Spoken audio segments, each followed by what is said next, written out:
جب تمہارے پروردگار نے فرشتوں سے کہا کہ میں مٹی سے انسان بنانے والا ہوں، جب میں اس کو درست کر لوں اور اس میں اپنی روح پھونک دوں تو اس کے آگے سجدے میں گر پڑنا، سو تمام فرشتوں نے سجدہ کیا مگر ابلیس کہ وہ اکڑ بیٹھا اور کافروں میں ہو گیا۔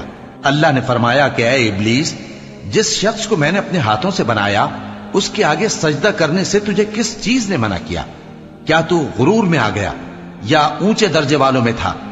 بولا کہ میں اس سے بہتر ہوں کہ تو نے مجھ کو آگ سے پیدا کیا اور اسے مٹی سے بنایا۔